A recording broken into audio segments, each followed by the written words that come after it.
Dumating si Alex sa Austria na nasa ika-45 pwesto. Iyan ang kanyang opisyal na WTA ranking sa simula ng linggo ng torneo.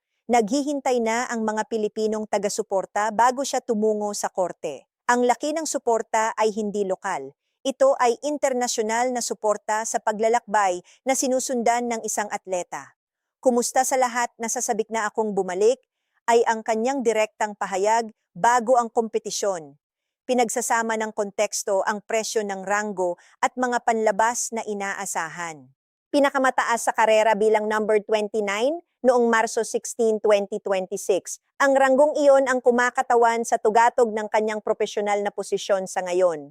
Bumagsak ng 6-2 na posisyon sa loob ng partuts na araw. Ang pagbaba ay naganap sa pagitan ng Marso 16 at Marso 30, 2026. Walang pinsala, walang iskandalo, ang pagbabago ng ranggo ay ganap na batay sa sistema ng puntos ng WTA, matematika ng purong sistema ng pagraranggo. Ipinapakita nito kung paano mawawalan ng bisa ang mga nadepensang puntos pagkatapos ng isang siklo ng paligsahan. Brutal na realidad ng profesional na tennis. Kinukumpirma ng mga numero ang epekto ng sistema. Ang kaganapan ay ang mga babae sa Linz ng itaas na Austria, isang paligsahan ng WTA 500. Ang kaganapang ito ay may mga makasaysayang nagwagi kabilang ang Maria Sharapova, Ana Ivanovic, Lindsay Davenport, Justine Henin, at Amelie Mauresmo. Ang mga pangalang ito ay kumakatawan sa mga dating world number 1 at Grand Slam champion. Sa makatuwid, ang torneo ay may makasaysayang kahalagahan sa kompetisyon. Masusukat ang mga nakataya, mga puntos sa ranggo at premyong pera. Ito ay isang tagpo, kasama sa timeline ang Melbourne, Mallorca at isang paliparan sa Madrid. Ang mga lugar na ito ay tumutugma sa mga mahahalagang pangyayari sa kanyang kamakailang karera. Hindi nabuksang mensahe sa loob ng atro na araw. Ang detalyeng ito ay kinabibilangan ng komunikasyon mula sa Rafael Nadal. Doon nagbago ang lahat. Ang pagkakasunod-sunod ng mga pangyayari ay nag-uugnay sa pagganap, pagtuturo at panlabas na atensyon. Ang torneo ay tatakbo mula sa Abril 6 hanggang Abril 12, 2026, kasama sa bunutan ni Katerina Alexandrova bilang defending champion, Clara Tauson, Lyudmila Samsonova, Jelena Ostapenko at Emma Navarro. Umatras si Emma Raducanu dahil sa sakit. Ang larangan ay nananatiling lubos na mapagkumpetensya. Direktang pagpasok na hindi nakatanim. Iyan ang posisyon niya sa draw, pulang luwad sa loob ng bahay. Ito ang ibabaw na ipinakilala sa 2026 na pumapalit sa dating format ng hard court. Walang proteksyon sa draw. Maaari niyang harapin ang mga nangungunang seeds mula sa unang round, itinapon sa piling larangan. Ipinapakita nito ang kanyang posisyon sa pagbunot. Kumpirmadong may mga Pilipinong manunood, ipinapahiwatig ng mga ulat na libu-libong taga-suporta ang naglalakbay. Nandito na ang hukbong Pilipino. Ang pariralang ito ay sumasalamin sa laki ng suporta.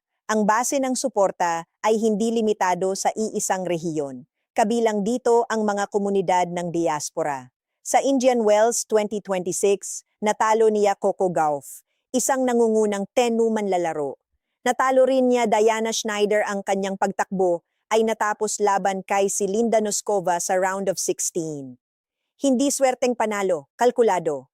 Ang mga resulta ay nagpapakita ng mga tagumpay laban sa mga kalaban na mas mataas ang ranggo. Sa bukas sa Miami, pumasok siya bilang ika-31 na binhi na may bye sa unang round.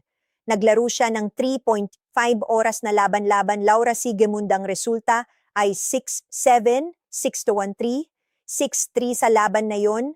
May mga pagkaantala na may kaugnayan sa mga manonood na napansin ng kalaban. Naayos na ang mga pang-abala ng karamihan. Ang laban ay nagpapakita ng tibay at kahinahunan. Natalo niya noon Magdalene Tessa, mga tuwid na set, aabot sa round of 16. Kinukumpirma nito ang kanyang antas ng pagganap sa isang kaganapan ng WTA 1000, malakas ang momentum. Ang punto ng pagbabago ay dumating laban sa Carolina Muchova. Ang score ay 6-0, 6-2 serve at volley na sinamahan ng baseline variation. Ibinunyag ng kombinasyong taktikal na ito ang mga teknikal na kakulangan, nalantad na mga limitasyong teknikal. Ang premyong pera ay humigit kumulang $15,720,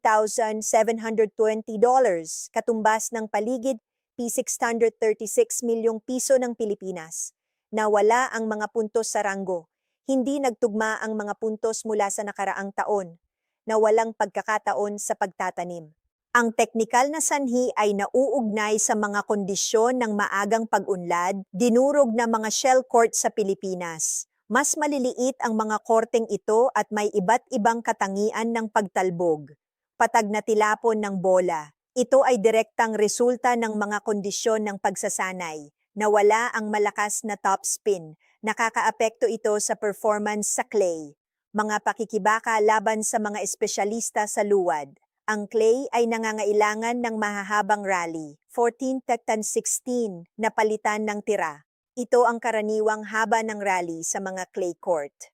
Patuloy ang mga pagsasaayos sa pagsasanay sa akademya ni Rafa Nadal kasama sa mga drills e mga pagkakasunod-sunod ng rally na may buwan na bola kabilang sa mga focus na lugar ang paggalaw at kontrol. Sa forehand, ang layunin ay ang pag-angkop sa mga kondisyon ng luwad. Natukoy ang issue sa paglilingkod. Hindi kumpleto ang kinetic chain. Walang paggalaw ng paa. Limitado ang pag-ikot ng balikat. Binabawasan nito ang lakas at pagkakaiba-iba ng serve, target para sa mga kalaban. Ang koneksyon sa Rafael Nadal nagsimula sa isang paliparan ng Madrid walang formal na pagpapakilala. Ang pakikipag-ugnayan ay sinimulan ng kanyang pamilya.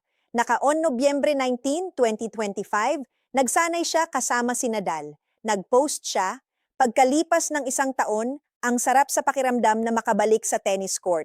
Ang sarap mag-ensayo kasama ka, Alexia. Sa susunod, magiging mas malakas na ako. Ang pahayag na ito ay dokumentado sa publiko. Kasama sa gabay ang teknik ng forehand at pagbuo ng puntos. Sinabi niya, siya si Rafa, kaya lagi kang matatakot. Ito ay sumasalamin sa kanyang pananaw kay Nadal. Nagpapahiwatig ito ng respeto at presyon. Hindi niya natanggap ang direktang mensahe mula kay Nadal para sa Apor na araw ang dahilan ay ang dami ng mensahe. Nabigla sa dami ng mga mensahe. Kalaunan ay tumugon siya ng humingi ng tawad. Gulat at paghingi ng tawad. Nakakaagaw ng atensyon. Ito ay isang paulit-ulit na tema. Nakakaapekto ito sa komunikasyon at paghahanda. Pagbabalanse ng katanyagan at pagganap. Naka-on Enero 19, 2026, sa bukas ng Australia, umabot na ang bilang ng dumalo 68,687, isang record para sa araw na iyon. Ang laban ay laban sa magaparke ni Alicia. Libu-libong Pilipinong taga-suporta ang dumalo. Ang laban ay naganap sa Korte 6 na may limitadong kapasidad, pag-apaw at pagsisikip ng tao, hindi natugunan ng lugar ang demand.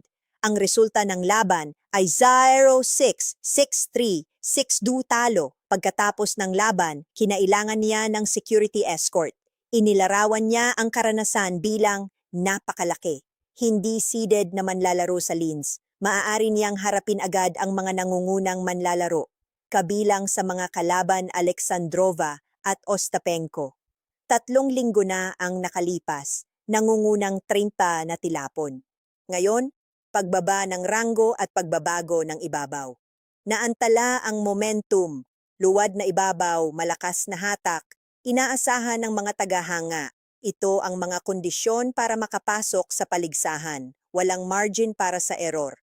Ang kaganapan ay may mga kampeon tulad ng Sharapova, Henin, Mauresmo.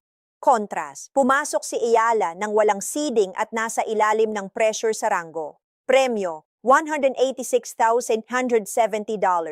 Puntos, 500 puntos ng WTA. Ang mga numerong ito ang tumutukoy sa gantimpala. Posible ang pagbawi ng ranggo. Kasama sa mga susunod na paligsahan ang Stuttgart, pinangunahan ni Aryna Sabalenka at Madrid na may isang 996 manlalaro na bunutan ng mga pangyayaring ito ay nagpapatuloy sa panahon ng luwad. Nagsimula siyang magtennis noong edad 4, nanalo siyang titulo para sa mga junior sa France at ang dobleng pambabae sa Australian Open inabot niya Belgi.